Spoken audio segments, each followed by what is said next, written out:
Good evening. Good evening. This is Community Social Justice Atlanta, and I am your host for this evening, Minister Eva McMillan. If you would, go ahead and share this page. We have an exciting segment tonight that you don't want to miss, and I believe that it will help to inform us on what we should expect for this up-and-coming runoff election. So go ahead and share this page. Again, we are Community Social Justice Atlanta. Share this page, call your family members, call your friends, and tell them to tune in because Community Social Justice Atlanta is live now. We would like to bring you informative information of events and occurrences that are happening within our community and that will affect us uh, throughout the community. So share this page. We deal with domestic violence. Right now, we're dealing with the runoff. We deal with voter suppression. We deal with, is the school ready to return to in-house school for our children? So the topics range from a wide spectrum. But tonight we have an exciting conversations with some of Atlanta's most influential pastors and community leaders. So if you would share this page, go ahead and do that now. And then we're going to get ready to bring on our guests. But I want you to share this page. Again, this is Community Social Justice Atlanta. I am your host for tonight, Minister Eva McMillan. Share this page, call up someone. Let's get everyone involved. Also, if you have some questions or you have comments, please feel free to get those questions out there, and perhaps our panelists can answer them. Tonight, our lineup is, as I said, a group of people that most of you already know, but we are going to allow them to introduce themselves. And so we just want you to be informed as to what's going on. As you know, if you've been looking at social media, the television, it's hard not to see that Georgia is on the front page of every news outlet. What is happening in Georgia when it is coming to this runoff that is going to take place on January 5th? Let me encourage you to go vote early. If you have your absentee ballot, fill it out and get it in.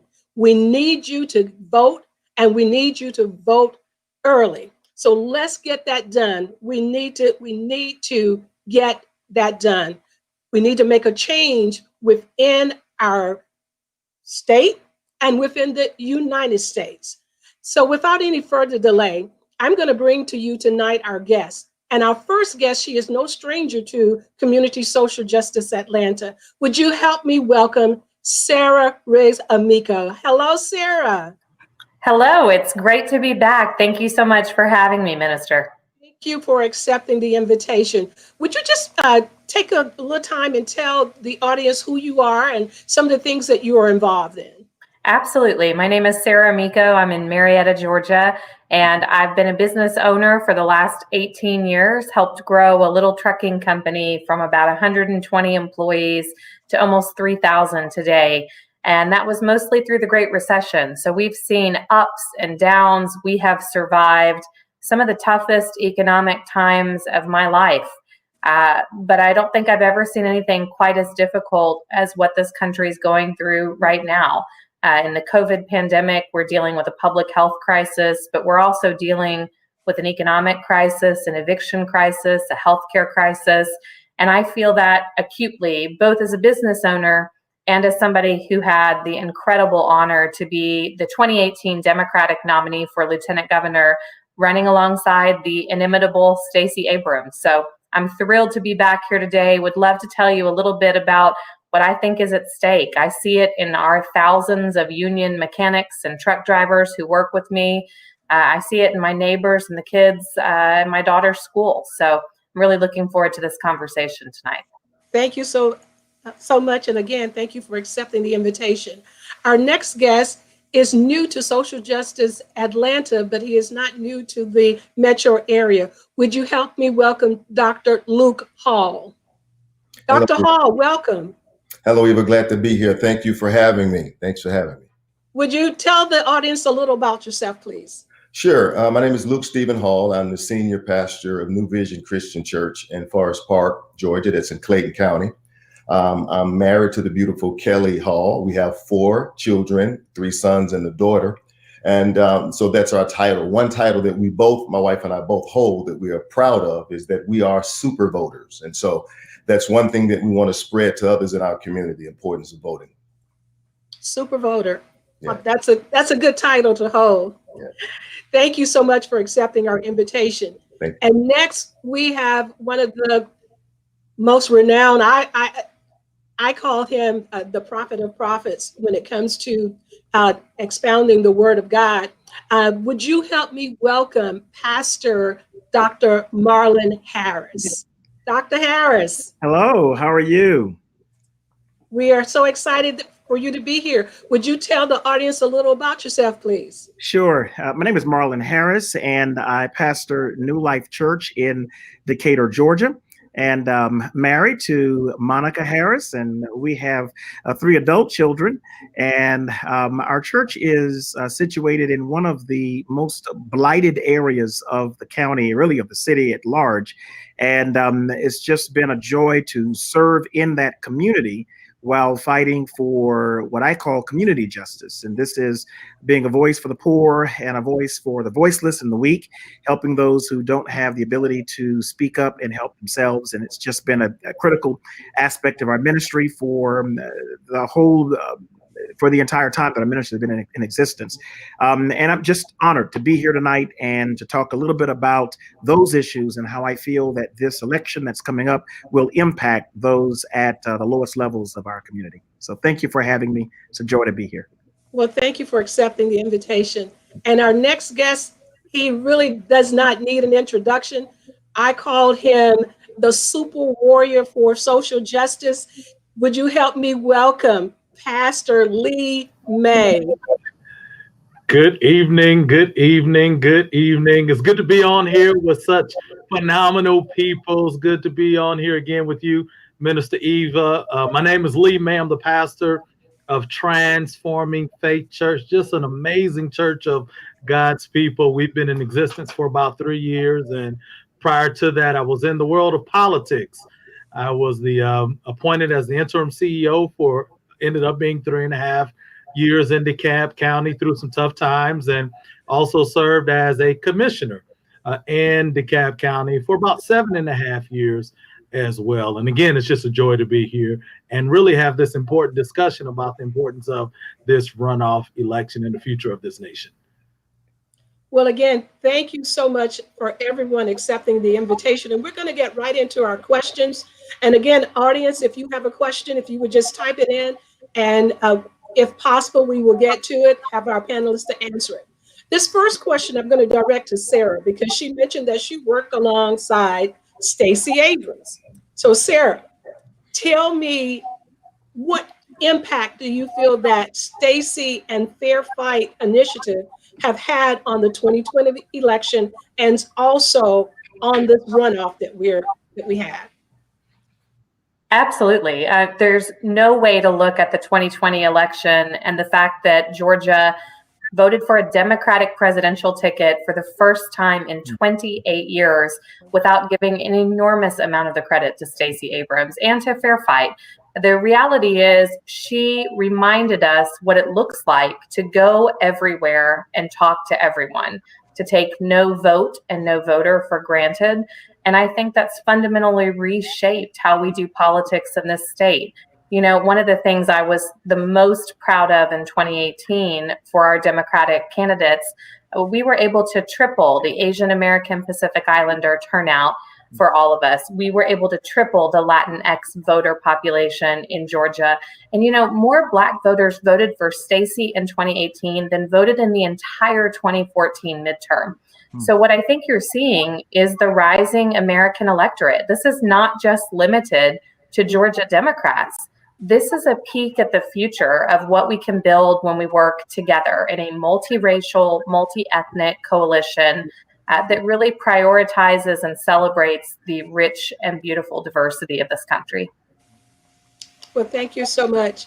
So with that being said, I know, Pastor May, you have an initiative that's going on currently. Can you tell us a little about that that's going to affect this runoff as well?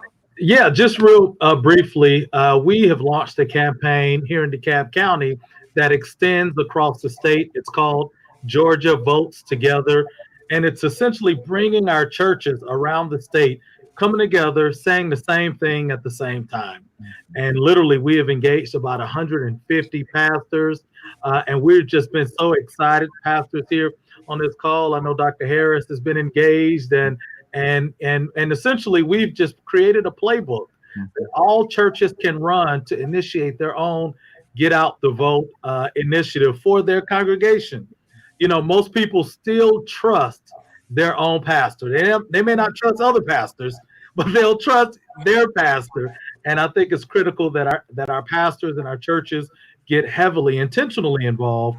And it's really, really going well to make sure that we reach our goal, which is to increase the voter turnout for this runoff election. Well, thank you. Dr. Hall, are there any initiatives going on at your church? Well, currently we are in a relocating mode now. We actually just purchased a new church building, and so we have offered our church up for an election site. Currently in the part of Clayton County that we're located in, there wasn't an election site there, so we have submitted our names to be the site for Clayton County. Okay. Dr. Harris? Yes. Well, our church is, as I said, located in a very dense and blighted area. And we've been doing a very strong voter registration push. In the last election, we registered voters that are not your typical voters to get registered. So these are individuals who may have had some truancy issues or ex-offenders in some capacity, individuals who are on the census, but may be in a homeless condition now. Homelessness is a very interesting dynamic in the city because it's not the traditional stereotype of homelessness that most people are experiencing. It is that non-traditional, almost modern homeless or neo-homelessness that we're facing. These are single moms. These are grandparents that are sole caretakers for their children. These are working families who are having a difficult time being apart because of credit scores and other factors. And so they are very eligible to vote.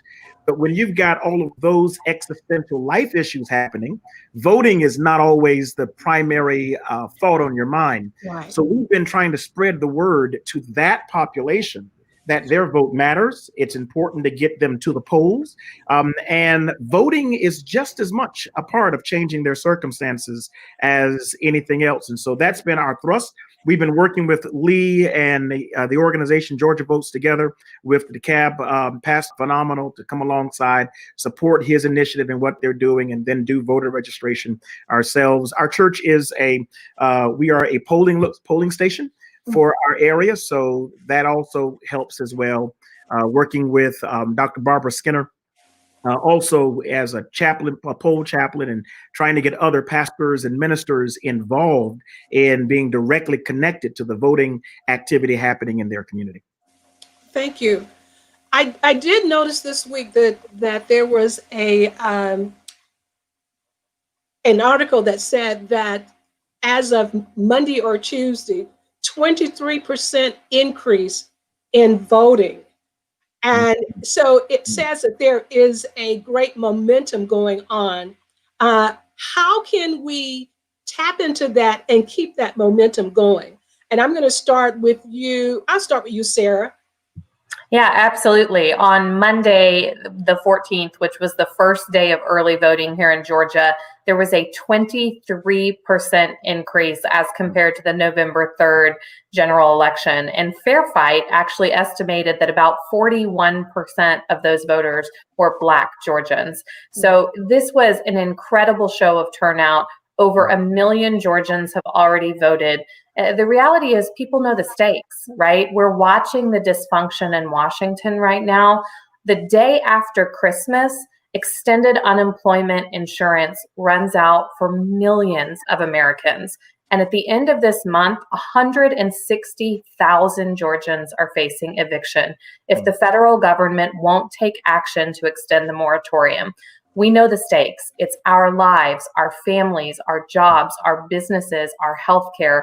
All of that's on the line. And for those of us who believe in being Matthew chapter 25 Christians, those of us who believe in loving our neighbor as ourselves, we know that we've got to take care of the people who need a hand up right now. They need more than a safety net. They need our government to do their job.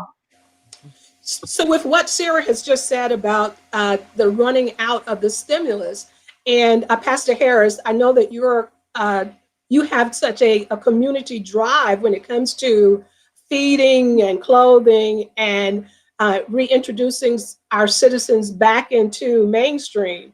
So with that stimulus going away, what impact do you feel is going to have on your ministry to do more? Massive, massive impact. The loss of that stimulus, or even the delay of a new stimulus a bill and a new stimulus package being given to American people, is going to have an impact on people downstream, and particularly those who are in poor communities, in colored communities, Black and brown communities, and those who are at the bottom of the social structure. It's really going to impact us. During COVID, we see, so our community center ministers to individuals who are in need throughout our community.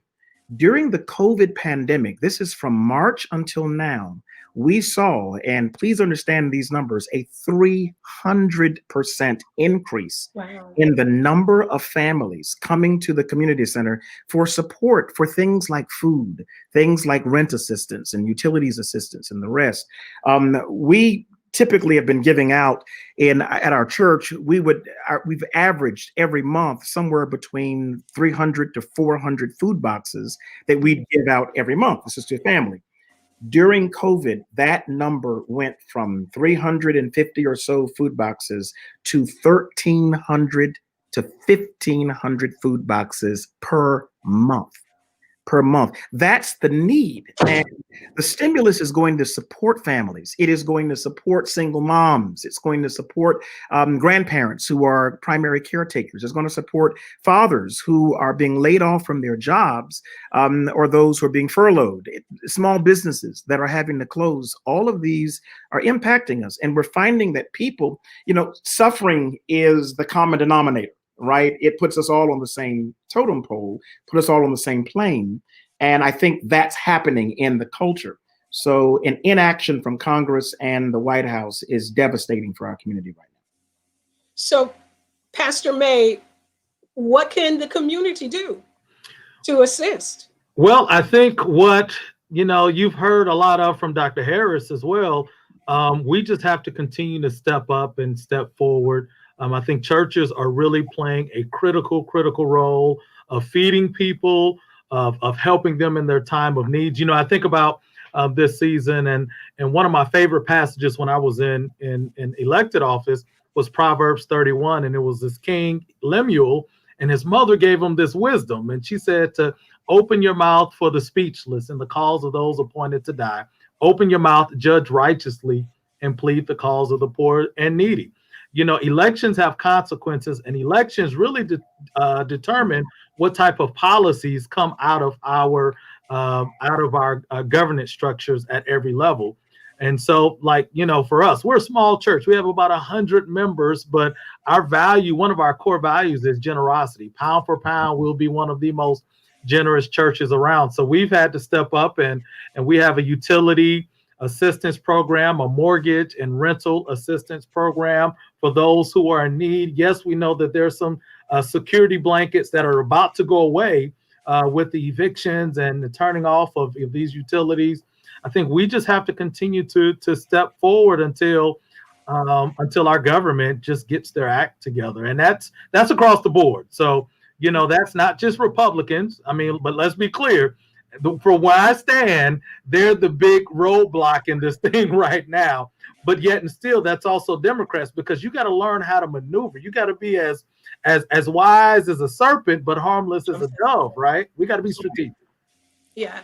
So, in saying and seeing the things that are going on, to me, it seems as if that it's no more church as usual, that now even in preparing our budgets, that you've got to do now, you've got to revamp that budget because of your membership, and your membership may be in need. I know, Pastor Hall, you said that you guys were just in a relocation. How has this affected what you're doing at your church? Very much so. We luckily for us, we've been good stewards over the funding that we've raised throughout the years. But to see, as Pastor Harris was saying, as well as Pastor May, the need is growing day by day. Our church, we began to distribute boxes of food every Friday. We did that for a few months, and I was amazed at how quickly we would go through 500 boxes of food. And it would break my heart to stand in our church, look outside and see cars just going through the parking lot in a circle. And then I would go out and speak with them, and to see pregnant mothers and people of all races, of all genders. And they would look at me and they would say, is there anything? Is there a milk? Is there anything? And so the need is definitely there. The church, and that's why I love platforms like this one, so that we can come back to the main thing and show that we're willing to do our part to feed God's people and to lift them up. I'm an avid reader when it comes to what's going on in our community, and I've read a statement, and I'm going to read the statement and just kind of chime in on what your thoughts are on this statement. Quote, "The Democratic Party that has emerged from Obama and Trump era is a multiracial coalition of people with generally more progressive attitudes about racial issues. The GOP is mostly a white coalition of people who tend to have a less progressive attitude about racial issues." How can we, even as a community, begin to try to bridge that? And what are your thoughts about that statement? Is that a true statement, Sarah? Yeah, I would actually take it one step further. It's not just, basically white coalition on the right now. It's almost exclusively men here in Georgia in terms of the people in elected office. There are very few GOP women still in the state legislature, as an example. And of the 13 statewide executive offices, which are entirely held by the Republicans in our state, only one of them is a woman. And so, it's not surprising to me that they have a hard time understanding what the future of this country looks like and what unleashing all of the potential of all of our communities requires, because there simply aren't all those voices at the table. And, there are things I think we can do. And first and foremost, it's to speak the truth, even when it's not convenient, especially if it's not convenient for our side. But we've got to go back to a world where facts are objective, not subjective, and something we can all agree on. We've got to talk about poverty. It is not an inevitability. It is a failure of our public policy choices. We've got to talk about the deeply human issue of healthcare. Do we want people in 2020 or 2021 America to be poor because they got sick, or sick because they're poor? I mean, those are the choices before us. Do we want our kids' future, their education quality, to be determined by how much money their parents had or the zip code into which they happen to be born? Those are the questions. We face as a nation no unsolvable problems.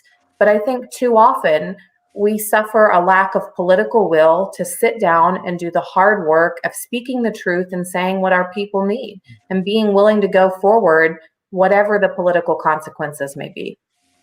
Now, you made a great point when you said that within, especially within Georgia, that basically the political makeup is basically, especially on the GOP side, white males. And so now in this race in the Senate, we have a Jewish candidate and we have an African-American candidate. And so I'm just wondering, will Georgia ever get to the point where we don't see color, we don't see ethnicity? Will we ever get to the point of it becomes just a issue-driven selection of a candidate? Yeah, absolutely. But the reality is representation matters, right? I remember when I looked at running for U.S. Senate last year in the primary against John Ossoff, I told my daughter, Georgia's never elected a woman to the U.S. Senate. And I expected her to be so excited. But instead, my little 7-year-old says, "Oh, Mom, why are you always going to be the first? You know, you were going to be the first woman lieutenant governor in Georgia, and Hillary Clinton was going to be the first woman president, and Stacey was going to be the first woman governor. Why are you always the first? And it just occurred to me, you know, from her perspective, she doesn't understand why we're not all at the table already. And seeing Kamala Harris giving her speech after they were declared the winners in this election, and watching my daughters and little girls of every race across this country see the sense of possibility in their lives, that matters in such an extraordinary way. So yes, we can move on to that. But first, there are people that need to be heard, and there are people that need to be seen. And we have seen that when the government fails to hear and see, the people will take to the streets. That's what we saw in the calls for racial justice this summer. And it was multiracial, multi-generational, multi-ethnic coalition. And that's exactly what it should be. And, you know, when the government will not respond, I promise you the people will vote in a government that looks like the people who were out in the streets asking for the change we deserve. So that leads to a question that I had concerning the significance of having Kamala Harris and the significance of electing Raphael Warnock. So, Pastor May, I'll start with you. I'd like for you to talk about, because I think you have all girls. Is that correct? I have all women. I have a house full of estrogen, and I love everything about it. I do.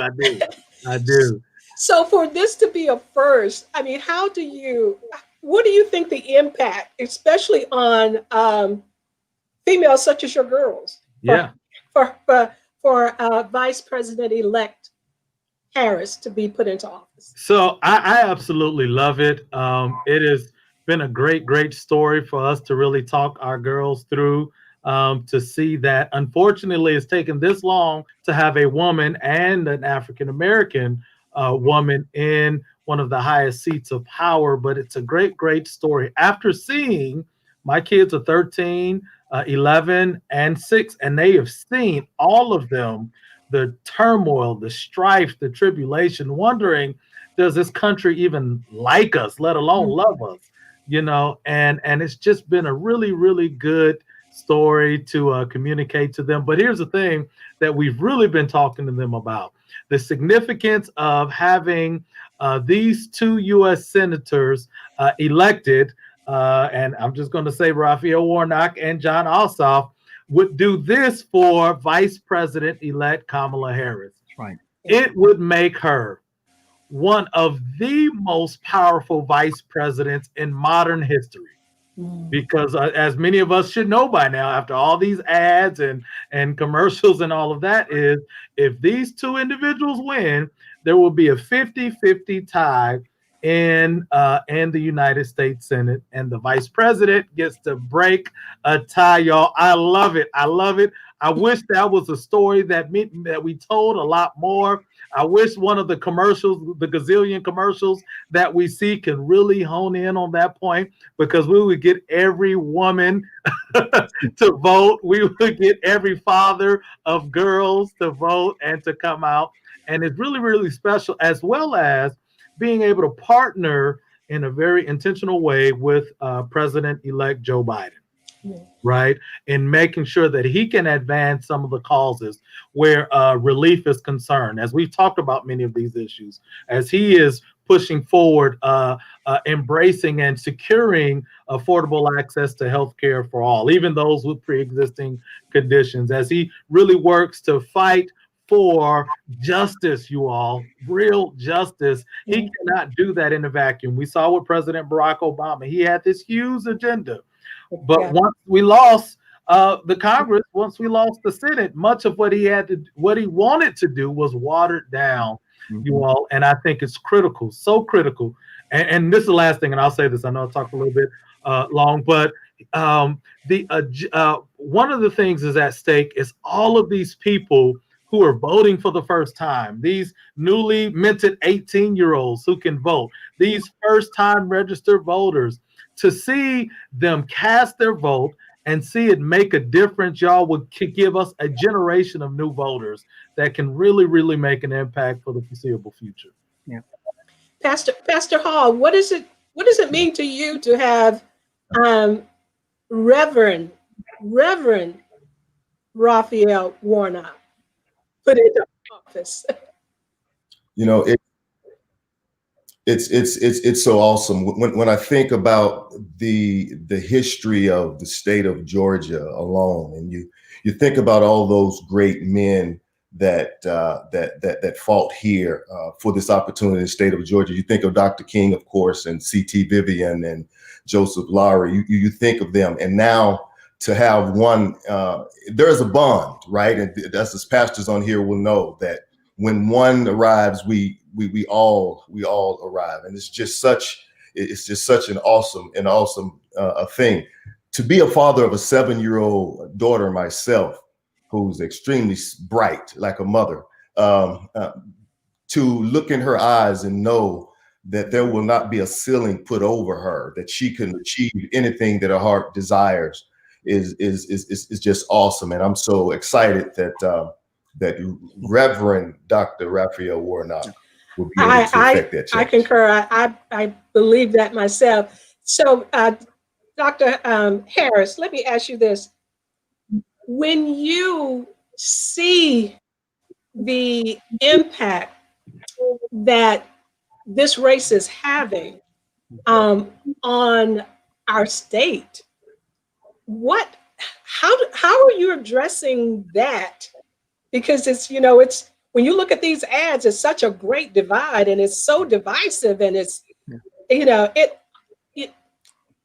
for me, I'm not a pastor, but I have to come back and say, Lord, help me. So, because I get that righteous indignation, like, oh God. Yeah. So how are you towing the line between that? Yeah, very delicately. The point of spotlight. And so when there's a spotlight shine, it doesn't just show the good, it also shows the cracks, and it shows the dust, and it shows the dirt. And I think that God placed Georgia and the nation in a spotlight to reveal the things about us that's broken. The brokenness in the country that's being revealed by this spotlight, by this political divide, by the divisiveness that's happening in Capitol Hill, in the White House, and in Washington, D.C., and really in state houses across the country. I think that the divide is exposing a deeper problem underneath the surface that has existed in the country for years. I'm talking about centuries, not just decades, but centuries. There never has been a healing of the racial divide. There never has been one. There's been a gloss over. There's been a lot of Band-Aids placed on it. There's been litigation thrown at it. It's kind of like throwing money at a problem. You can't fix the problem by throwing money at it, but you certainly can make it go away for a while. And I think that the legislation that we've had over the number of years has thrown a Band-Aid on a serious problem, but it did not address the heart of racism. It didn't address the heart of classism. It didn't address the heart of sexism. The heart of all of these issues that now is bubbling to the top because the spotlight is on it. I think that we need to give a very hard look at the source and root of our problems. I don't think our problems can be solved. Now, I think that they can certainly, I think the solution can begin here, but it can't be solved in the political discussion and political arena. It's got to be solved at the dinner table. It's got to be solved at community forums. It's got to be solved in local context. The issue of divide is not so much a big problem in the state houses. It's a big problem in communities. Our communities are still segregated. Our schools are still segregated for a large part, because when you segregate a community, you're segregating a school. So I think that all of these spotlights have been shined on us to reveal some of the challenges.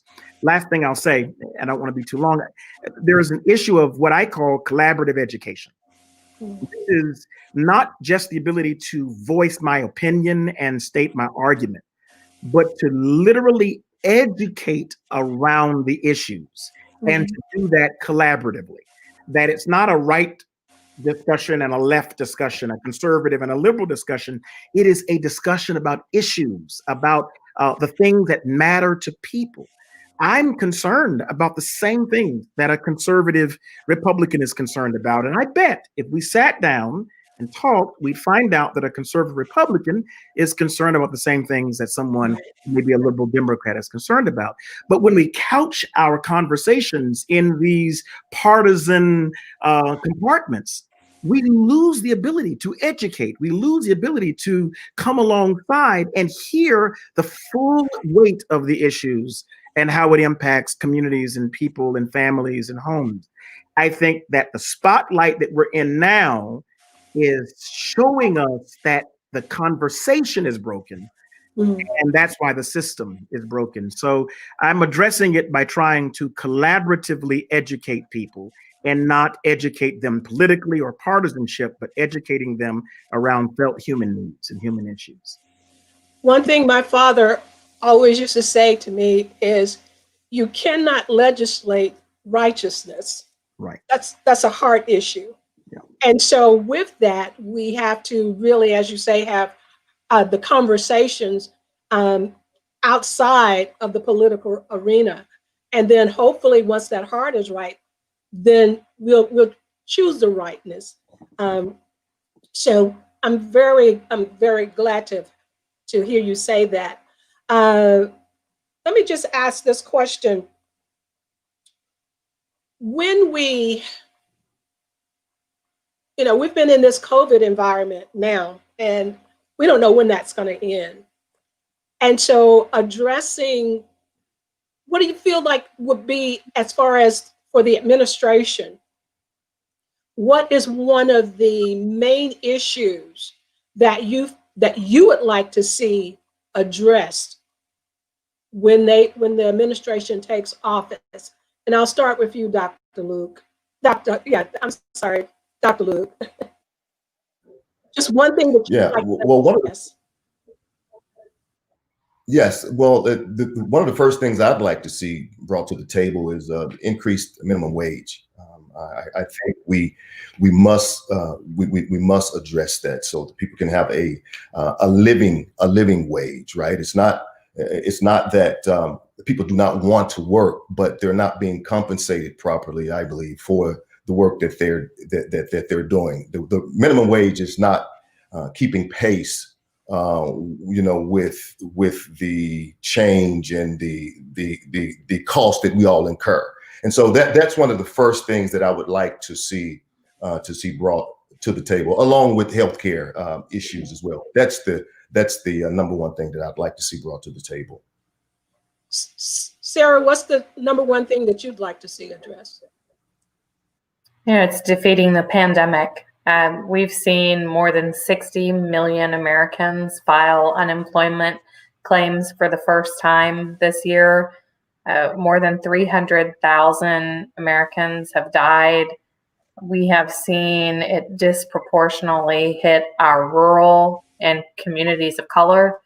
My family and I were sick this summer for 7 weeks with COVID. I wouldn't wish it on anybody. And to see the devastation it has wrought on so many families, in this country, because we've tied health insurance to employment, so many of people, when they lose their job, they also lose their health insurance in the middle of a global pandemic. So defeating COVID, which I think would do a lot of what Dr. Hall says too, bring back the idea of building an economy that can work for everyone, that respects the dignity of our workers, that rewards people who build things, but also ask them to pay their fair share in taxes.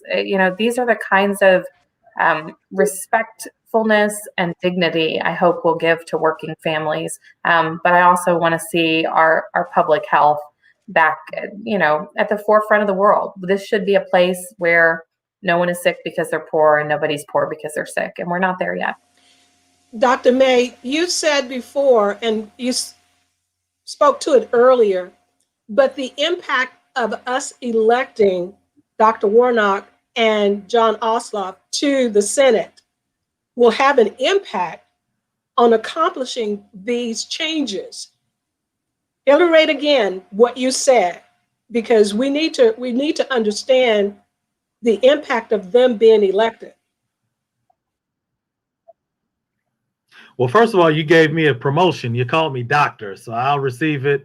I have my honorary doctorate from Minister Eva. Thank you. I appreciate it. Don't have to go to school now.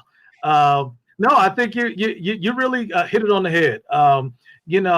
We need a government that is intentional about working together. Now, I've been a Democrat all of my adult life, but I have always, up until this point, been supportive of a not a unilateral Congress.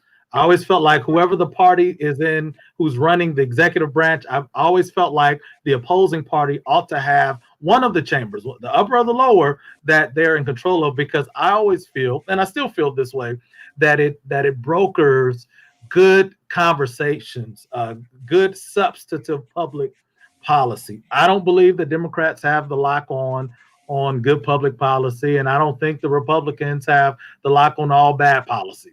But I do think that both have something to offer, right? But in this environment right here, I don't have much hope for a split Congress. And so I think it's important for these two individuals to eat just a slight edge. I think it still forces the leading party to have conversations, because all Democrats are not one and the same.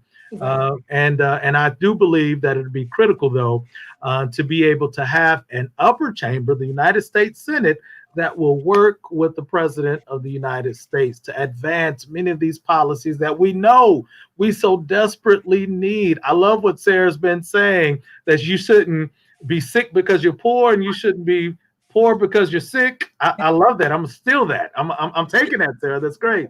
But I think we have to focus on stimulus, funding, education, talking about wiping away student debt and making college more affordable. These are critical things that will touch the very lives, the day-to-day lives of people. One of the things that people who don't really take advantage of the civic process, they don't, because they don't see government truly impacting their life directly.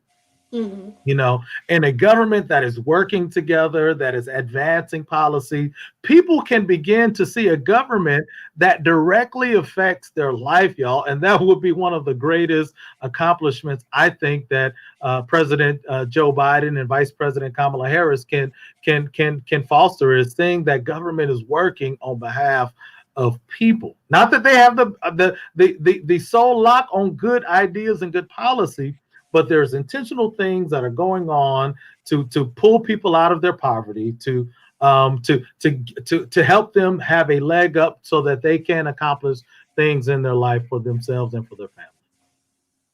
So, Dr. Harris, when we elect, and I'm speaking positive, when we elect the Reverend and John Ossoff, do you feel that we will reach a political utopia? No, I do not, unfortunately. And I would love to say yes. I'm not sure that politics itself is designed or even structured for a utopia experience. I think there should be rigorous and healthy debate in politics. I think there should be opposing sides. I think that there should be many different views to a particular issue. It's the immorality of the issues we're currently facing that bothers me. It's not an issue of preference or perspective. These are moral concerns. When you look at Black Lives Matter and the argument that Black people were making and are making, is a moral issue. This is a moral fight. Whenever there is disparities in every main demographic in our economy, there is a disparity in housing, in education, in criminal justice, in employment. There is this racial disparity. That's a moral issue. That's no longer just a political issue. That's a moral issue. To cause people, like Sarah has said earlier, that I think is going to be stolen by all the ministers on this platform, that poor people shouldn't have to be sick and sick people shouldn't have to be poor. You're now talking about a human issue. That's a human issue. That's moral. So I'm not looking for utopia. I don't think we'll get it, but I am looking for rightness. Mhm. I am looking for rightness. I am looking for people to speak the truth. I am looking for rhetoric to be based in truth, that you can't lie and you can't make up your own facts and make up your own data and promote that as truth. You can't allow conspiracy theories to drive your policies. That's an issue of truth, not utopia, not perfection, but a rightness, that operates in our governmental systems and structures. I think that if we don't address the issue of racial injustice, if we do not address that, we are going to see a larger fallout in other areas in our country, such as healthcare, such as education, such as criminality, such as policing. All of those are tributary issues connected to racial justice. And if there is no addressing of significant racial justice, then the divide is going to get larger and larger, and we're going to roll the clock back to the times of the 60s, the 50s, and the 40s. I'll say this: the arguments that have been made and the passions that were felt during the Black Lives Matter movement in the spring and the summer, the conversations that were had regarding Black Lives Matter sounded eerily familiar to pre-Civil War conversations. The kind of discussions that were being held about states' rights and all of these other buzzwords that were being utilized, these were the same things that were being argued in Lincoln's day, in Mrs. Grant's day. And we're now having the exact same ethos of those conversations happening today. That's dangerous. That's dangerous. And I don't know if we're addressing that effectively. So I think that President Biden and Vice President Harris is going to be in a critical position to bring these issues to the forefront.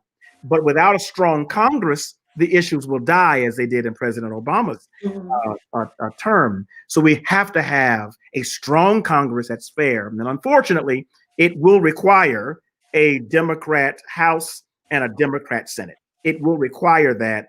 Otherwise, you'll have the politics of vendettas, and there'll be this vendetta against Biden, and you won't get anything done because personal vendettas will roadblock public policy, and that will be dangerous for us. Wow. I really don't know what to say after that. That was like, okay. That was good. Yeah, that was good. It really makes you think, and it makes you think about that we collectively, and this is just my opinion, have not done a very good job of really educating our young people about the past, because with the past, if you know your past, you know how to correct for the future. Yeah. And so they have not seen some of the things that happened because we stopped talking about it. Because a lot of time people say, well, why are you still talking about that? But here we are again with the same issues. Mm-hmm. So we didn't address it. We didn't talk about it. Right. So, I'd like to see perhaps within our churches that we go back to, we quote, have this Black History Month, which is one day, but we need to really start getting back to the basics of teaching our history so that it will not be repeated, which is what we are seeing now. And I'm going to get off my soapbox because I was born in Mississippi, and so I remember all that. I remember all of that, and I'm just going to ask for prayer for my deliverance because I remember all of that, and sore spot with me. So really, Sarah, you said something tonight that I think that if we click on any of these platforms on Sunday morning, we probably will hear your statement. And gentlemen, I hope you give Sarah credit when you begin to preach that message. The first time. Come on, Mom, the first time. The first time I'll give her. Okay, you got very generous of you. So look, it's something in the depths of my soul. Unlike Lee May, I'm not a lifelong Democrat. I was late to the party. I am a lifelong progressive, and I never thought the word progress would be a pejorative in my lifetime. Yeah. But I grew up in the Ozarks in the Bible Belt, and I don't think other than my grandparents, I knew any Democrats. And my dad finally took me to lunch maybe years and years ago, almost a decade at this point, and said, honey, nobody wants to tell you because you're so strong-willed, but you've been a Democrat for a long time. And it was over healthcare. My mom was a NICU nurse in the 70s in inner city St. Louis, dealing with some of the most vulnerable populations in our country. And, you know, my grandmother cleaned hospital rooms and hotel rooms, but mostly hospital until she got Alzheimer's. The idea of healthcare being a part of who we were and how we love our neighbors is just how I was brought up. You know, any Sunday school child can tell you the story of the Good Samaritan. And remember, in that story, this wasn't about somebody who shared the faith of the injured Jewish man on the side of the road. In fact, there were two very religious men who shared that faith, who passed him by. And it was the Samaritan, who was culturally a sworn enemy of the Jews at that time, who stopped and provided for the tangible needs of someone. In fact, healthcare, right? In this instance, from his own provisions. And what I love about it is people know the story, but they forget why the parable was told.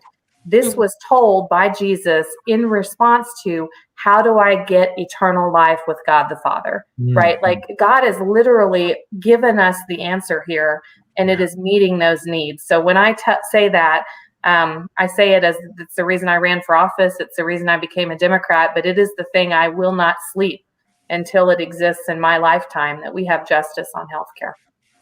Wow. True. So true. I hope that is the case, and I believe that with the election, that it would move us towards being able to achieve that. With this runoff, if we put the two people in that we need in, that it would bring us to a middle ground, which is what we need. We need a middle ground, and I believe that by electing them, that would bring us to a middle ground. You know, I have so many friends that talk about, you know, that they are conservative Democrats. And I was like, well, what is a conservative Democrat? And it's basically, you know, I want to help, but I can't give everything away to help, you know. And I think that's where we are, most of us, especially those that have come through difficulties. Yes, Dr. Max. Well, and I want to speak to the reality of this runoff and all these things that we know you all need to happen in criminal justice and healthcare and education, a good educational system, and just the gridlock going away and all of that. Y'all, it is all directly connected to this runoff. You know, I mean, you can't see the good things we want to see happen if we don't get people to come out to vote. Now, I don't know about you all, but I've been getting dozens of text messages and calls from absolute strangers, you know, and I'm finding myself texting people like, hey, you know, how are you? But, you know, but this whole notion of people coming out, the runoff election historically is a low turnout election. Democrats have been in runoffs before, and they've typically not gone well in the last 20 plus years or so. And so we really have to encourage, I think if we can connect the fact of those people. So part of the challenge is you have some people, it's always a high turnout during presidential election, right? And they come out and they vote for the president, and they basically say, see you again in 4 years, you all. You know, and we're all like, that's not how this thing works. It's not how any of this works, right? But we have to encourage those same people and begin to connect them coming out for this runoff election and really show the critical nature of how it will directly impact their life. Like if you got student loans, right? You got, you know, that who is controlling the Senate and who's in the White House can directly affect or impact your wallet, right? If you have, if you're 25 years old and still on your parents' health insurance, these cases that keep going before the United States Supreme Court can have a direct effect over your life. And so we need to have people that write the laws that can adjust and correct things at the Supreme Court. This very uber conservative Supreme Court can affect now. and we have to be intentional. So I'm trying to say this for those people who may not even feel like coming back out to runoff, or you really don't even fully understand it. Trust us when we say you coming out to this runoff election can directly affect your life. It can, even if you don't understand it. Trust us, it does, and it will. That's right. That's so true. Can anyone speak to Daniel Blackman's position that he's running for? What would the impact of electing him have on Georgia? I just put that out there to whoever wants to answer that. I can take a quick crack at this. Daniel's a good friend and he's a good human being, and he will do a great job on the Public Service Commission. So the Public Service Commission regulates our public utilities. So if, like most Georgians, you've been concerned that your bills are too high, this is probably one of the most important offices you actually voted for all year. So the Public Service Commission is a statewide election. Like the two Senate candidates, Reverend Warnock and John Ossoff, you'll vote for Daniel Blackman on January 5th. It's region by region, but all voters in the state vote for this particular seat. And for what it's worth, Daniel's done the work. He has traveled this state. I have seen him everywhere for the last two counties. I think in the last 3 years, I've been in 153 counties, and almost everywhere I've also seen Daniel Blackman, and he has a chance to make history. If he's elected, he will be the first African-American ever elected to the Public Service Commission in the state of Georgia's history. Wow. I did not know that. And can I say this? Yes. Dr. Harris will understand this. He's a great graduate of the Clark Atlanta University. Yes, we're both graduates from there. So yeah, Yes. He's an amazing individual. He has like 100 kids. I always joke with him. No, he got like about he really met that scripture, be fruitful and multiply. Him and his wife are an amazing couple, and they have an amazing family. Well, it seems that we have quite a few first on the line. Yeah. And we've not been talking about that. And I think that may be something that we need to start pushing in the narrative, that these will be the first of. And so I think that that's something that we probably need to do. We're going to get ready and let our audience continue to send in questions, but we are also going to be graced tonight on our platform by a very special guest, and we're waiting for them to chime in, and this person will need no introduction. But until then, write those questions, get them in, and we will hopefully get to answer those questions. Again, I want to thank our guests who gave up their time tonight. So don't go anywhere. We'll be right back. Don't go anywhere.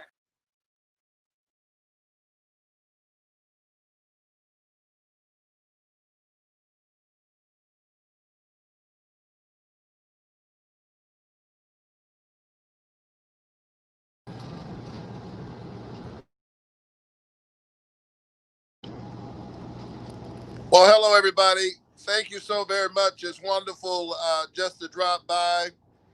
We're on the Warnock bus, making our way all across the state, continuing to make our case in this defining moment in American history. I'm so very proud as a son of Georgia that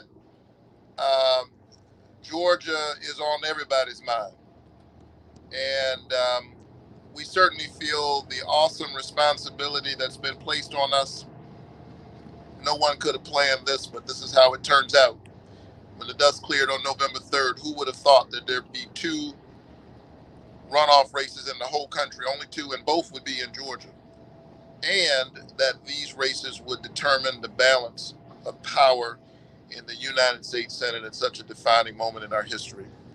So thank you so much for the momentum, the power, the prayers, the energy I'm feeling all across this state. I'm grateful for the ways in which Georgians are turning out in record numbers, in numbers that rival the presidential election at this point. But we can't rest on our laurels. Don't relax, not even for 1 minute. There's really too much at stake. Healthcare's on the ballot. COVID relief, which we haven't seen in months, and you see they're continuing to play games. If we don't win the balance of the Senate, you know what they'll do. They'll do what they've been doing the last 8 months when we haven't seen any relief at all. Essential workers are on the ballot. And so I'm honored. I appreciate your support. Tell everybody to vote. Don't wait. There's no such thing as election day. It's election season. And that season is upon us. Vote by mail and vote in person early. And then spend January 5th just getting the last few folks in your circle to the polls. I love you. I'm so deeply honored by the prospect of representing the people of the greatest state in the union, the state of Georgia. Keep the faith, keep looking up.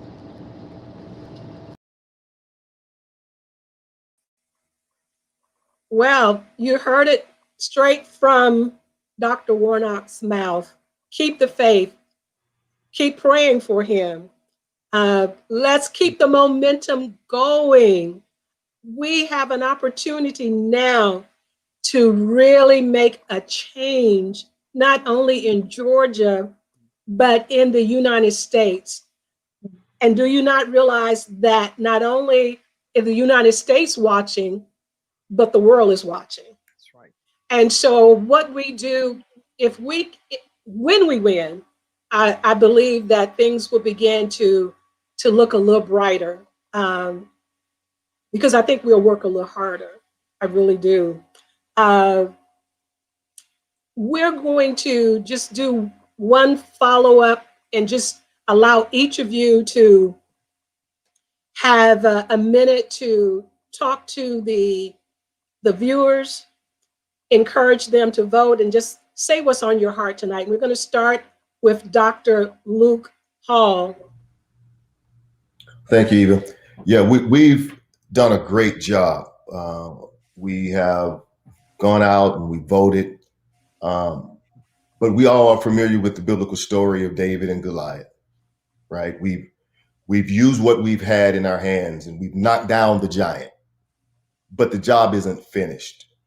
There's another step after it's knocked down. And so we have to take the sword and we have to finish the steps. We have to go out and we have to vote. We have to get back to the polls, and we have to prove the naysayers wrong, because what they're saying is that we don't vote in runoffs, but we're going to prove them wrong in the state of Georgia. So I encourage you that if you've not voted yet, as Reverend Warnock said, we don't want to wait until election day. It's election season. So let's get out and vote. Amen. Dr. Harris? I'd like to echo just what Dr. Hall said, that it's been said that voting is a duty. It's a civic duty, and I believe that's true. But it's also a civic privilege that we live in a country where voting is possible. It hasn't always been possible for every citizen in this country. And the people that have died, the people that have gone to jail, all of the atrocities that have happened so that this generation can have an opportunity to do what we're trying to encourage people to do during this season. It is a duty in a whole different plane, in a whole different respect, that we have a call to do this, to vote, to finish the job. A lot of folks don't come to runoff elections to vote because they don't think that those issues affect them. And never before have the issues ahead of us affects us the way it affects us right now. So voting is more than a civic duty. It's a moral responsibility. Please vote. Sarah? Yeah, thank you so much for inviting me back to another community social justice conversation. It's an honor to be here with all of you. And I feel like at the end of this conversation, and after hearing Reverend Warnock, I just feel hopeful. I feel hopeful that our kids are going to inherit the kind of world that is worthy of them, that this country will move closer to fulfilling its limitless potential and some of its loftiest ideals. And that's everything from healthcare justice to environmental justice to racial reconciliation and justice. And I agree with what's been said tonight. We can't expect any election or any one or two individuals to be a magic bullet to change all of that. But we can sure claim that progress. We can claim that we'll be better tomorrow than we are today, that our kids will have more hope in their generation to live in a world where clean air and clean water are not luxuries, they are the standard, where we protect God's creation, meaning also our environment, where no one is sick because they're poor or poor because they got sick. All of that's on the ballot box. Your right and access to the ballot box is on the ballot this year. The ability to create a new civil rights act, to have a new voting rights act that really lifts this nation and its promise in every community. That's what gives me hope. That's what makes me excited to get up and to work to get these men elected and to come and have conversations like the one we've had tonight. So, if the crooked places are going to be made straight, the valleys raised up, the mountains made low, and the rough places smooth, we've still got to have the one that goes out and cries the truth first, right? So let's send Reverend Warnock and John Ossoff to the Senate in preparation for all the good things that will come from that. Final word, Pastor May? We have to have Sarah come preach for us. I know. I love it. I love it. I love it. I will be number one. So as everyone was speaking, I just went straight to John 3:16 in my mind. For God so loved the world that he gave. Yes. And what did he give? He gave us his son, right? It was the biggest example of love that we could ever have in the blueprint of the Bible, right? And I will submit to you that during this election, when you go forward to vote, you are truly operating in love, because you are casting your vote more than in a way to just impact you, but to impact your neighbor, right? Like Sarah talked about before, the story of the Good Samaritan. You're voting to make a difference in the lives of those who may not have a voice, like you have yourself. And someone stated in the comments that this election is bigger than just Georgia. I would submit to you this election is bigger than John Ossoff and Raphael Warnock. This election is about God's people. I really believe that. And I would submit to you, I want you to look at this election a little bit different, that you can make a difference by coming forward and casting your vote and saying, I want to be a part of the solution. I want to do my part to make a difference in our world. I want to do my part to change around the division and the dissension that we've been saying. And I'm going to start by voting on or before January 5th so that we can elect, again, Reverend Raphael Warnock and John Ossoff. So thank you again for having me, and thank you for allowing me to be on this panel with these amazing men and women right here. It's been an awesome, awesome pleasure. Well, again, I want to say thank you to each of you. Great job. We hope to have you back at some point. When we had this group of pastors and we invited Sarah, there are no happenstance in what we do. It's all divinely ordered. Because Sarah, you preached tonight, okay? Let's just say that you preached tonight. Final words. We want everyone to get out and vote. Prove the doubters wrong. We are still mighty and strong, and we can get out and vote and make this happen. From Community Social Justice, I've been your host tonight, Eva McMillan. Please tune in again when we come back to you. You can view this tape again, this segment again, and we won't see you next week. So I want to say Merry Christmas, be safe, and go vote. Good night, everyone.